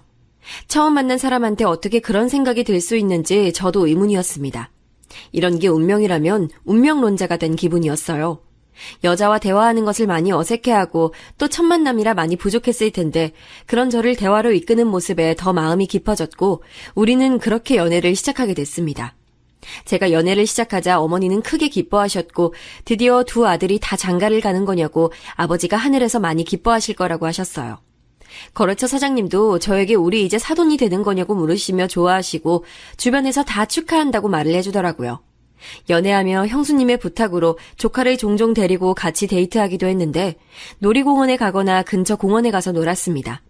그때 우리 조카를 여자친구가 어찌나 예뻐하던지 그 모습을 보고 마음속으로 이런 여자라면 내가 평생을 함께해도 되겠다는 마음이 들었어요. 그래서 사귄 지 오래 지나지 않아 바로 제가 먼저 프로포즈를 하게 됐답니다. 마침 그때 또 제가 하던 사업이 호황기를 맞아 아주 잘 되고 있던 추세라 어머니가 살던 집도 이사하고 신혼집도 손쉽게 구할 수 있었어요. 여자친구는 제 프로포즈를 승낙했고 이미 우리 집에 종종 왔던 터라 어머니와 형과 형수님도 결혼 허락을 너무나도 쉽게 해주셨습니다. 여자친구네 집에 인사를 갔을 때는 제 인생에서 손꼽히게 떨리던 날이었는데 다행히 장인어른이 일하며 알던 분이시고 또 장모님도 제 능력을 마음에 들어 하셨어요. 서울에서 좋다고 소문난 결혼식장에서 결혼식도 올리고 신혼집도 또래와 비교해서 아주 화려하게 했습니다. 어렸을 때 가난하게 살았던 게 제가 열심히 살게 한 이유라 아내는 절대 고생하게 하고 싶지 않았어요. 그래서 집에서 일하는 분도 2명이나 불러 아내는 그냥 백화점에 쇼핑 가고 친구들과 편하게 노는 삶을 하게 만들어줬습니다. 한 가지 안 좋은 점이 있다면 아내도 저도 둘 다 아이를 빨리 가지고 싶었는데 생각보다 그게 쉽지 않더라고요. 형수님이 워낙 빨리 아이를 가진 터라 아이가 쉽게 생긴다고 생각했는데 우리 부부는 결혼하고 3년이 지날 때까지 아이가 찾아오지 않았습니다. 이 과정에서 아내가 많이 힘들어해서 여행도 많이 가고 처가에도 물질적으로 많이 지원해줘서 최대한 마음을 편하게 만들어줬어요. 당연히 병원도 주기적으로 다녔고 결국은 그 노력이 하늘에 닿았는지 아내는 임신할 수 있었습니다. 아내가 임신하고는 형네 부부와 교류가 더 많아졌는데 다행히 형수님과 아내는 둘이 잘 지냈어요. 제 카드로 쇼핑도 다니고 조카를 데리고 여기저기 많이 다니는 모습에 제가 꿈꿔왔던 가정의 형태가 눈앞에 나타나니 얼마나 행복했는지 모릅니다. 우리 집은 명절을 크게 지내는 편도 아니었고 오로지 1년에 한 번 아버지 제사만 지냈기 때문에 시댁 스트레스는 전혀 없었어요. 명절에는 오히려 제 돈으로 다 같이 바다를 보러 여행을 가거나 형네 부부는 형수님 지역에, 저는 아내 집에 가서 오래 머물다 오고는 했습니다. 어머니가 외로우실까봐 종종 찾아뵀는데 그것도 아내에게 부담이 될까 두려워 저 혼자 가곤 했어요. 어머니는 집에 그냥 있으면 심심하시다고 집에서 요리해서 형네 집과 우리 집에 가져다 주셨는데 덕분에 아내와 형수님은 반찬 걱정은 전혀 하지 않았답니다. 어머니가 식당에서 일을 오래 하셨기 때문에 음식 솜씨가 워낙 좋으셨거든요. 우리 부부에게도 아이가 태어났는데 성별은 딸이었습니다. 조카가 딸이라 우리 아이도 내심 딸이길 바랐는데 아주 행운이었어요. 저는 아이를 낳고 든 생각이 제가 이 생명을 위해 뭐든지 할 수 있겠다는 마음이었습니다. 낳고 보니까 왜 어머니가 우리 형제를 아무리 힘들어도 끝까지 놓지 않고 책임졌는지 부모가 되어보니 알겠더라고요. 아내와 어머니한테도 마찬가지였지만 무엇보다 우리 딸한테는 고생이라는 글자를 전혀 모르게 하고 싶었습니다. 그래서 어렸을 때부터 남들이 봤을 때 유난이라고 할 수도 있을 만큼 많이 지원해줬어요. 행복하게 육아도 하고 가족들과 교류하니 사업도 날이 갈수록 잘 됐습니다. 혹시라도 망할 게 두려워 적금도 많이 들어놨기 때문에 든든하게 일할 수가 있었어요. 그러다 어느 날 형이 진지하게 전화가 와서 잠깐 와줄 수 있냐고 하더라고요. 형의 부탁이면 뭐든지 들어주고 싶은 저는 퇴근하고 바로 형네 집으로 갔는데 뜻밖의 소리를 들었습니다. 서방님, 진짜 염치 없지만 한 번만 어떻게 부탁드려요. 수술하지 않으면 동생이 바로 생명이 위독해지고 살 수가 없대요. 우리가 도와주려고 해도 병원비가 만만치 않아요. 생각보다 큰 돈이라 아내와 상의해야 할 것 같아요. 일단 사정은 알겠어요. 꼭 부탁드려요. 저도 도저히 대출을 받고 친정에서 다 모으고 모아도 너무 모자라네요. 형수님은 울면서 사정을 설명하기 시작했어요. 들어봤더니 형수님의 동생이 갑자기 큰 병에 걸려 당장 수술해야 한다고 하더라고요. 그런데 그 병원비가 너무 비싸 자기들 사정으론 감당이 안 되는 거였습니다. 저도 기꺼이 도와주려 했는데 생각보다 많은 병원비에 망설여지긴 했어요. 만약 우리 아내의 처제면 당연하게 도와줬겠지만 일단 고민해본다고 하고 아내에게 가서 사정을 설명했습니다. 아내는 제 설명을 듣고 썩 내키는 표정은 아니었어요. 그렇게 큰 돈을 자기가 다 감당한다고? 아주버님하고 형님은 그럼 돈 얼마나 낼 건데? 우리가 자선사업가는 아니잖아. 이번이 시작이고 계속 도와줘야 할 수도 있어. 그건 말해봐야지. 내가 워낙 형한테 받은 게 많으니까 자기가 한 번만 이해해줘. 내가 더 열심히 일해서 돈 많이 벌게. 아내와 긴 얘기 끝에 저는 형수님에게 수천만 원이 넘는 돈을 지원해주게 됐습니다. 사실 어릴 때 친척들에게 외면당했던 기억이 있어서 더 도와주고 싶었어요. 힘들 때 서로 돕는 게 가족이라는 생각도 들었고 예전에 우리 가족이 그렇게 느꼈던 감정을 느끼게 하고 싶지 않았습니다. 그 마음은 어머니도 똑같았는지 어머니는 이 내용을 듣고 제가 그렇게 살면 반드시 복을 받게 될 거라고 말씀하셨어요. 그런데 문제는 그 뒤였습니다. 바로 조카의 육아 문제였어요. 형수님의 친정 식구들이 다들 생계를 위해 일하느라 형수가 병간호하게 되었다고 하더라고요. 간호인을 쓰자니 너무 비싸고 저도 그것까지 도와줄 순 없으니 형수님이 자기가 돌보겠다고 자원했습니다. 문제는 조카였는데 그때 조카 나이가 초등학생이었어요. 형도 일해야 하고 조카를 혼자 집에 둘 수가 없으니 저도 신경이 많이 쓰이더라고요. 그렇다고 우리 집으로 데려와서 계속 데리고 있기엔 아내가 대놓고 싫어해서 결국 어머니가 조카를 봐주게 되었습니다. 어머니가 형네 집에 가셔서 조카를 봐주며 집안 살림도 다 해주시게 됐죠. 여기서 저는 살짝 기분이 상한 일이 발생했는데 형수님이 어머니가 살림하는 것에 대해 불만을 표출하는 것을 보게 됐습니다. 어머니, 빨래는 색깔 정확히 나눠서 해주세요. 검은색이랑 흰색이랑 그리고 수건도 따로 빨아주세요. 이거 이렇게 섞이면 옷 다신 못 입잖아요. 아, 그리고 청소하실 때도 화장실은 더 신경 써주세요. 내가 그렇게 했구나. 미안하다. 다음부턴 더 신경 쓸게. 그런데 제가 기분 나쁜 것도 정말 나쁜 거지만 이때 형수님의 대화를 가만히 봤더니 형이 꼭 자리에 없을 때만 저렇게 말한다는 사실을 깨달았습니다. 형이 있을 때는 아무 말도 하지 않다가 꼭 형이 없으면 제가 있는데도 어머니한테 뭐라 하더라고요. 그동안은 꾹 참았어도 제가 병원비까지 그렇게 내주는데 우리 집을 무시하는 건가 기분이 나빠 저도 이때는 한 소리를 하게 됐어요. 형수님, 도대체 어머니한테 왜 그렇게 말씀하세요? 도와주시는데 너무하신 거 아닌가요? 네? 어머, 서방님. 지금 병원비 내줬다고 이제 손윗사람인 저한테 뭐라 하세요? 아니, 예전부터 우리 어머니한테 말씀하시는 게 지나치잖아요. 저도 꾹 참다가 말씀드리는 거예요. 한두 번도 아니고 도와주시는데 당연하게 부리는 사람으로 대하시잖아요. 서방님 정말 서운하네요. 안 그래도 동생 신경 쓰기도 힘든데 어떻게 그러실 수 있어요. 알겠어요. 그럼 어머니도 오지 마세요. 제가 알아서 할게요. 어머니, 죄송해요. 아유, 괜찮아. 난 괜찮아. 그만하자. 응? 내가 미안해. 나는 괜찮어. 저와 형수님의 다툼이 시작되자 어머니는 당신 잘못이 크다고 저희를 말리셨어요. 마침 이때 아내가 일이 있어 옆에 없길 다행이라고 생각했습니다. 이 사건 이후로 진지하게 병원비 지원에 대해 생각했지만 그래도 너무 감정적으로 대처하면 안 될 것 같아 제가 형네 집에 걸음을 줄이게 됐죠. 형이 나중에 그 소식을 듣고 저에게 연락 와서 자기는 전혀 몰랐다고 부부싸움까지 했다는 소리를 듣고 괜히 나섰나 생각이 들었습니다. 아내도 저에게 형수님이 말하는 게 종종 본인도 기분 나쁘다고 말하고 갈등이 표면적으로 드러나기 시작했어요. 서로 그렇게 사이가 좋았는데 나빠지기 시작하니까 끝도 없을 것 같았고 무엇보다 어머니가 너무 슬퍼하셔서 저는 결국 제가 먼저 형수님께 말을 꺼냈습니다.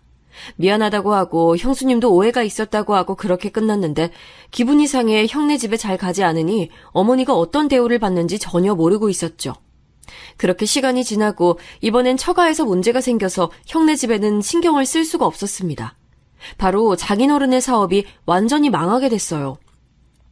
애초에 장인어른을 거래처로 만났던 터라 장인어른의 사업이 어느 정도 규모고 수완이 어떤지는 잘 알고 있었는데 무리한 확장으로 망하게 된 걸 보고 마음이 좋지 않았습니다. 아내가 울면서 한 번만 도와달라고 사정해서 적금도 깨서 회생을 도와줬죠. 이때 마음고생을 너무 심하게 해서 아내는 살도 많이 빠졌는데 그걸 옆에서 그냥 볼 순 없더라고요. 그래서 아내를 데리고 딸과 함께 국내 여행도 다니고 해외여행도 다니고 많이 심신 안정을 시키려고 노력했습니다. 딸한테까지 걱정을 전염시키기 싫어 일부러 앞에서는 아무렇지 않은 척했지만 이때 제 사업도 예전처럼 마냥 잘 되던 시기는 아니라 많이 심적으로 힘들었어요. 형수님 동생에게 들어간 돈도 꽤 컸고 그걸 메꾸려고 많이 일했는데 그것도 타격이 컸거든요. 그래도 장인어른의 사업 재기를 도와주고 처가에서 제 위상은 매우 높아지게 됐습니다. 그런데 예상치 못한 일이 발생했는데 그날은 아버지 제삿날이었어요. 명절을 크게 지내지 않고 다른 행사가 없는 대신 아버지 제사는 매년 챙겼는데 아내가 저와 해외여행을 다녀오며 새로 명품 가방을 산 게 있었습니다. 그런데 그걸 형수님 앞에서 말했다가 싸움으로 번지게 됐어요. 아니, 그걸 왜 자꾸 내 앞에서 보여주냐고. 그렇게 자랑하고 싶으면 다른 곳에 가서 실컷 자랑해. 동서는 대체 왜 그래? 나한테 지금 일부러 이래? 저번 주에 샀으니까 들고 온 건데 형님은 왜 그러세요? 제가 제 가방 들지도 못해요? 샀으니까 말할 수도 있죠. 그럼 제가 일부러 형님 만날 때 새로 산 걸 숨겨야 하나요? 우리 형편 알면서 뻔히 그래? 지금 일부러 그러는 거 내가 모를 줄 알아? 저번부터 계속 그러잖아. 우리 힘들게 사는 거 누구보다 잘 알잖아. 형님이 힘들게 사는 게 제 탓은 아니잖아요. 왜 그걸 저한테 뭐라 하시냐고요. 다른 날도 아니고 아버지 제삿날에 저러는 게 너무 어이가 없기도 하고 또 아이들이 있는데 보기가 안 좋아서 말리기 시작했더니 형수님은 저에게도 뭐라 하더라고요. 형도 옆에서 말리고 이날을 계기로 형수와 아내는 서로 기분이 상해 틀어지게 됐습니다. 아내는 집에 와서 형수님에 대한 욕을 살벌하게 하기 시작했어요. 저는 여자들끼리 뭐 그럴 수도 있다고 생각하다가도 왜 하필 아버지 제삿날에 그러는 건지 이해가 가지 않아 아내와도 부부싸움을 하게 됐죠. 웬만하면 싸우지 않던 부부라 냉전은 생각보다 심해졌습니다. 아내는 자기의 감정에 공감해주지 않는다고 화를 내고 저는 다 이해하는데 왜 하필 제삿날 그랬냐고 하고 도돌이표였어요. 그렇게 서로 감정이 상한 채 지내다 부부싸움은 칼로 물베기라는 말처럼 다시 사이가 좋아졌습니다. 하지만 문제는 형수와 아내의 관계였지요. 둘은 이제 어머니 생신 때 같이 모여서 밥을 먹어도 냉랭하게 서로 말 한마디도 안 하더라고요. 그 모습을 보고 형과 저는 상당히 곤란했는데 어머니도 너무 불편해하시고 무엇보다 아이들이 눈치를 보는 모습에 형과 제가 나서서 풀어주기로 했습니다. 일부러 자리를 만들어서 술과 함께 분위기를 좋게 만들어주며 노력했더니 그래도 몇 번 그런 자리를 가지니 예전만큼은 아니어도 나름 냉랭한 분위기는 확실히 없어지게 됐어요. 그러나 이대로만 가면 좋겠다 싶었는데 형과 제 노력이 가상하지도 않은지 형수님과 아내는 또다시 틀어지게 됐습니다. 이번엔 바로 아이들 문제였어요. 우리 딸이 조카가 가기 희망했던 고등학교에 붙게 됐거든요. 조카도 그 명문고에 입학하고 싶어서 많이 노력했음에도 떨어져서 한동안 많이 슬퍼했었습니다. 결국 일반고에 입학해서 잘 지내고 있었는데 조카가 떨어진 그 학교에 우리 딸이 붙게 됐어요. 그날은 또 하필 어머니 생신이었는데 좋았던 분위기가 금세 냉랭해지더라고요. 어머니, 우리 지영이가 이번에 명문고 입학하게 됐어요. 제가 이 소식을 할머니 생신 선물로 가져왔어요. 그동안 학원 다니느라 집에서 잠만 자고 힘들어했는데 너무 기특하죠? 어머, 그랬니? 아유, 너무 수고했다. 그렇게 공부하느라 힘들어하더니 좋은 결과 가져와서 할머니 너무 기쁘네. 아유, 우리 지영이 너무 기특해. 처음에는 서로 덕담을 주고받고 아주 분위기가 좋았습니다. 그런데 조카가 그 소식을 듣고 표정 관리가 안 되는지 바로 우울해했고 그걸 본 형수님의 표정도 아주 안 좋아졌어요. 그래도 어머니 앞에서는 나름 참았는지 가만히 있다가 제가 잠깐 화장실에 갔더니 큰 소리가 귀에 들려서 봤더니 싸우는 사람이 다름 아닌 제 아내와 형수였습니다. 그걸 도대체 왜 우리 미정이가 있는 앞에서 그래? 일부러 그러는 거야? 아니, 축하는 안 하고 지금 저한테 뭐라 하시는 거예요? 우리 미정이가 거기 떨어지고 얼마나 슬퍼했는지 몰라? 그때 옆에서 달래줬으면서 그걸 까먹은 건 아닐 거 아니야. 아니, 따로 말하면 되는 걸 굳이 애 앞에서 그래야 하는 거냐고. 우리 애가 똑똑해서 붙은 걸 어떡하라고요. 그럼 붙은 걸 붙었다고 하지 뭐라 해요. 어차피 알게 될 사실인데 왜 이렇게 예민하게 반응하세요? 들어봤더니 딸의 고등학교 입학을 두고 서로 싸우고 있었어요. 이제는 저도 지칠 대로 지치고 이 여자들의 싸움에 끼고 싶지도 않았지만 어머니가 가게 안에 같이 있으니 더 지속됐다가는 알게 되실 것 같아 가서 말리기 시작했습니다. 하지만 역시 자식 일이라 서로 쉽게 진정하지 못했고 결국 어머니까지 알게 되셨어요. 그리고 그렇게 사이가 좋던 조카와 딸 사이도 금이 가서 예전과 같은 사이가 아니게 됐답니다. 아내는 집에서 종일 제 귀에 대고 형수욕을 하고 딸아이도 본인의 입학이 이렇게 갈등 원인이 되니 상당히 슬퍼했어요.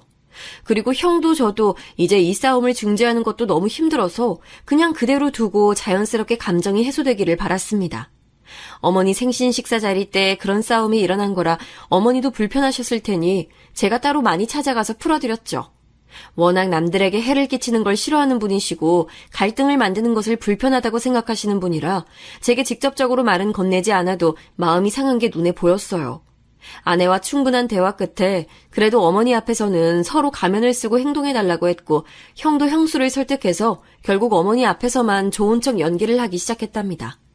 딸아이도 명문고에 들어가서 공부하기 시작하니 바빠졌고 그렇게 저도 사업에 찾아온 위기를 적당히 넘기며 살고 있었는데 어느 날 전화가 울려 받았더니 충격적인 소리를 듣게 됐어요. 아내가 빨리 병원으로 오라고 다급하게 말하길래 일하다 말고 병원으로 갔더니 어머니가 쓰러져 있었습니다. 이미 형과 형수님도 와 계셨고 의사 말을 들어봤더니 어머니가 밖에 나가셨다가 그만 길바닥에서 쓰러지셨다고 하더라고요. 그때가 한창 추운 겨울이었고 하필 눈이 많이 와서 길이 다 꽁꽁 언 상태였습니다. 시장에 가려다 심하게 넘어진 어머니는 여러 가지 검사를 했는데 하도 격하게 넘어져서 상태가 좋지 않으셨어요. 의사 말로는 어르신들은 관절이 약해서 넘어지는 것을 많이 경계해야 한다고 하며 원래도 무릎과 발목이 좋지 않으셨는데 이제 다리는 쓰지 못할 것 같다고 하더라고요.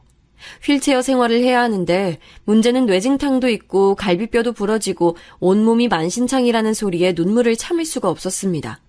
겨우 진정하고 일단 목숨이라도 살려달라고 했더니 노력해보겠다고 하더라고요.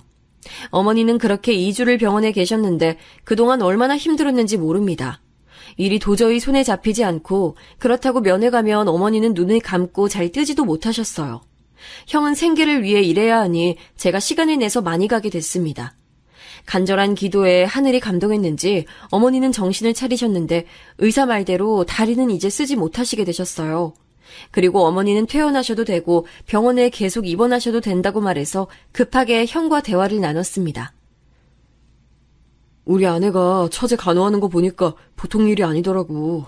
그래도 우리가 자식이니까 어쩌면 마지막일 수도 있으니 노력해보자. 그래야지. 난 우리 어머니 요양병원에 모시기 싫어. 형이랑 내가 서로 번갈아 가면 모시면 될 것 같아. 그래도 옆에 사람이 있어야 하니까 형수님이랑 집사람도 같이 불러서 얘기하자.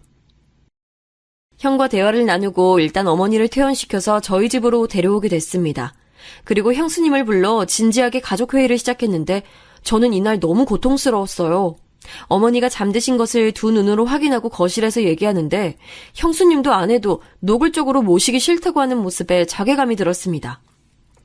제가 그렇게 형수 동생 병원비도 내주고 장인어른 사업이 완전히 망한 걸 복구해줘도 결국 돌아오는 것은 노골적인 반대라니 인생이 이렇게 허탈할 수가 없더라고요. 저는 그때 사람에게 정이 떨어진다는 것이 바로 무슨 말인지 알게 됐습니다. 형수님과 아내는 서로 감정이 애초에 좋지 못한 상태였는데 서로 어떻게든 피해를 보지 않으려고 대치하다 보니 감정이 매우 격해지게 됐어요. 아니 그렇게 돈 자랑하더니 왜 어머니는 못 모셔? 동서가면 되겠네. 집에 일하는 사람만 2명인데 뭐가 그리 힘들어? 어차피 모셔도 사람 부를 거 아니야? 그러면 형님은 이제껏 우리 남편 도움은 다 받아놓고 입 싹 닫게요? 병간호 경력 있으니까 훨씬 쉬울 텐데요? 아 그리고 그냥 싫다고요. 형님은 가족들 도움만 받고 베풀 줄은 전혀 모르네요? 그렇게 살지 마세요. 뭐라고? 지금 우리 동생 도와준 걸로 도대체 몇 년을 생색내? 내가 진짜 기가 막혀서 이럴 줄 알았으면 나도 부탁하지 말 걸 그랬어. 아니 상대적으로 형편 좋은 쪽이 이런 건 부담하는 거야. 남들도 다 그러고 살아. 그리고 형님네 살림 다 어머니가 도와준 거 아시잖아요. 양심이 있으면 좀 말이라도 자기가 모시겠다 해야지. 아니 사람이 어떻게 그런 인성으로 살아가요? 애가 참 좋은 거 보고 배우겠네. 뭐? 지금 너 뭐라 그랬어? 여기서 그 얘기가 왜 나와? 너 이리 와. 이게 말이라고 함부로 하네? 급기야 형수와 아내는 서로 머리를 잡고 뒹굴기 시작했습니다. 형과 저는 말려야 하는데 도저히 저 여자들의 싸움이 한두 번도 아니고 지칠 대로 지쳐 한숨이 절로 나왔어요. 몸싸움으로 번진 것을 막아야 하니 형과 저는 서로 아내를 잡고 떼어놓으려고 했는데 얼마나 세게 잡았는지 서로 놓지를 않더라고요. 머리를 잡는 것을 떠나 할퀴고 발로 차고 말도 아니었답니다. 남자가 말려도 여자들이 어찌나 힘이 센지 거실에서 시작된 싸움은 떼굴떼굴 굴러 방을 가로질러 복도까지 가게 됐어요. 야, 너 미쳤어? 이거 나, 당장 놔! 먼저 놔. 난 절대 못 모시니까 알아서 해. 당장 데려가. 그럼 난 모실 줄 알아? 나도 못해. 배째. 양심도 없지? 그렇게 복도를 떼굴떼굴 구른 형수와 아내는 어머니가 자고 계신 방 앞에까지 가게 됐습니다. 저는 혹시라도 어머니가 깰까 두려워 최대한 말렸는데 2명의 힘이 어찌나 센지 그렇게 어머니 방문을 밀치고 안으로 들어가게 됐어요. 그런데 너무나 절망적인 광경이 펼쳐졌는데 바로 어머니가 두 눈을 뜨고 그대로 며느리들의 싸움을 지켜보고 계셨습니다. 어머니가 눈을 뜨고 본인들은 지켜보는 것도 모르는지 서로 늙은이를 모시라고 소리 지르는 아내와 형수에게 정이란 정은 다 떨어졌죠. 초인적인 힘으로 강제로 떨어뜨리고 형 보고 형수를 데리고 나가라고 했어요. 어머니한테는 별일 아니라고 원래 둘이 사이 안 좋은 거 알지 않냐고 달랬는데 어머니의 표정이 너무 좋지 않았습니다.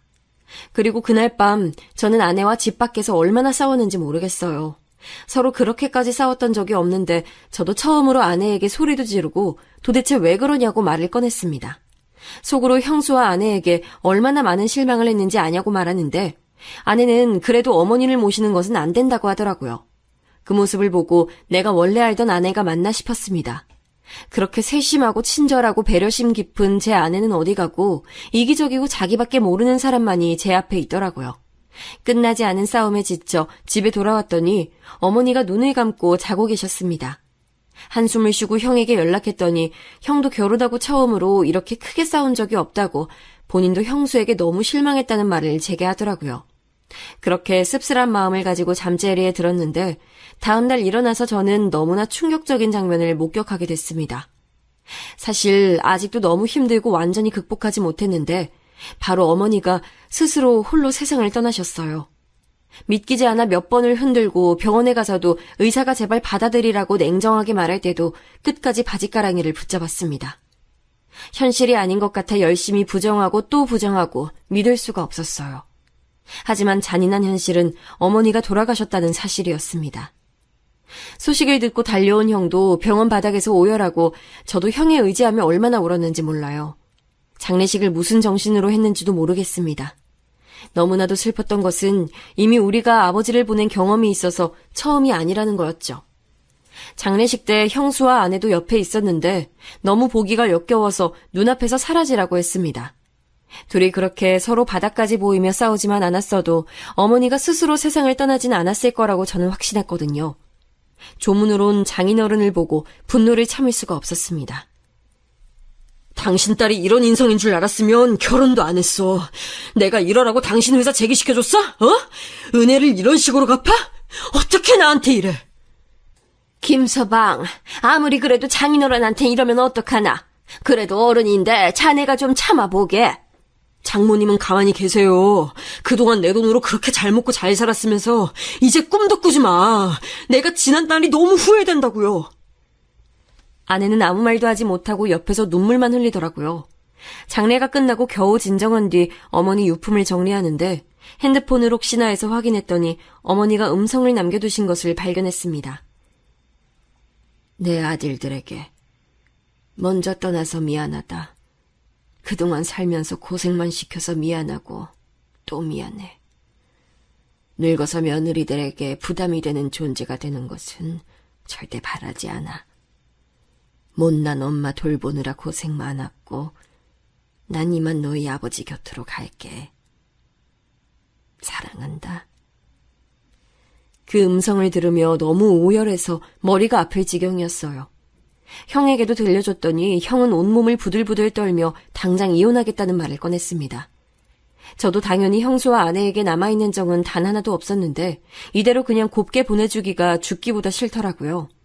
그래서 그날 밤 한숨도 자지 못하고 앞으로 어떻게 할 건지 계획을 세웠습니다. 일단 당장 다음 날에 장인어른 회사에 있던 제 지분을 다 처분했어요. 투자했던 것을 죄다 거두고 망하든 말든 신경 쓰지 않게 됐습니다. 아니, 아무리 그래도 이렇게 한순간에 이러는 게 어딨어. 자네 진짜 이럴 거야? 됐고요. 이제 당신하고 더 볼 일 없습니다. 끊습니다. 그리고 집이 제 명의니까 아내에게 나가라고 하고 이혼 서류를 내밀었습니다. 여보, 내가 잘할게. 나 진짜 반성했어. 한 번만 기회를 줘, 제발. 내가 너무 미안해. 그래, 한 번만 다시 생각해줘. 사람이니까 실수는 하지 않겠나, 응? 내가 무릎 꿇고 빌게. 장인어른과 장모님이 집 앞으로 아내와 같이 찾아와 밤을 새우며 빌어도 전혀 마음이 약해지지 않았어요. 장인어른이 울면서 부재중으로 메시지를 남겨놓아도 마음이 흔들리지 않더라고요. 아내도 자기가 다 잘못했다고 제발 용서해달라고 했는데 그 모습을 보며 제가 그렇게 사랑하던 아내가 귀찮고 짜증나는 것을 보며 진짜 이제 우리는 끝이라는 생각을 했습니다. 그리고 며칠 뒤 형수 동생이 병원에서 병원비를 내라며 연락이 왔으나 가볍게 무시했어요. 그동안 제가 돈을 내서 병원에서 제 번호를 알고 있었는데 앞으로 이제 볼 일 없으니 제게 연락하지 말라는 말을 추가로 해줬습니다. 당연히 형수도 난리가 나서 자기가 다 잘못했다고 제게 빌고 형한테 연락해서 빌고 난리를 쳤으나 우리 형제는 전혀 흔들리지 않았어요. 사실 이렇게 저도 형도 이혼을 동시에 준비하며 새롭게 알게 된 사실이 있는데 제가 생각했던 것보다 형수와 아내가 훨씬 나쁜 사람들이라는 거였습니다. 엄마가 항상 할머니한테 다 들리게 욕하고 그랬어. 할머니는 맨날 못 들은 척하고 그거 보면서 너무 가슴이 아팠어. 딸아이의 입에서 나온 말은 너무 충격적이었어요. 형수가 어머니에게 살갑지 않게 대한다는 것은 저도 직접 봤으니 알고 있었는데 아내까지 그럴 줄은 전혀 몰랐거든요. 딸은 어차피 엄마가 평소에 자기한테 많은 사랑을 준 것도 아니고 항상 놀러 다니느라 바빴다고 이혼해도 상관없다고 제게 직접적으로 말해줬습니다. 내심 속으로 딸아이가 상처받을까 두려워 말을 고르고 골랐는데 딸은 오히려 저를 달래주며 어머니를 잃은 저를 위로해줬어요. 그렇게 저는 형수 집에 지원하던 돈도 끊고 장인어른의 회사도 다시 망하게 하고 이혼까지 하게 됐습니다. 형도 이혼하고 하루아침에 둘 다 이혼남이 됐지만 전혀 후회는 없고 오히려 속이 후련하네요. 어머니는 아주 좋은 곳에 묘자리를 보고 아버지도 이장해서 같이 모셨습니다. 지금도 간간히 아내에게 연락이 와서 자기가 잘못했다고 하고 다시 딱 한 번만 생각해달라는데 저는 그러고 싶지 않아요. 그저 하늘에 계신 아버지와 어머니가 보고 싶을 뿐이죠. 이렇게 제 일생일대의 사건은 막을 내렸습니다. 처음엔 허탈했는데 이제는 생각해보면 오히려 싹을 끊어냈으니 후련한 마음이 들어요. 저는 딸아이와 그리고 형과 조카와 남은 인생 우리끼리 보듬으며 살아가려고 합니다. 잘 사는 모습을 하늘에서 부모님이 지켜보실 테니 보란듯이 더 잘 살아보려고요. 한동안 사업에도 소홀했는데 다시 불타서 열심히 일하는 맛도 나고 요즘은 아주 괜찮습니다. 제 사연은 여기까지인데 들어주셔서 정말 감사합니다.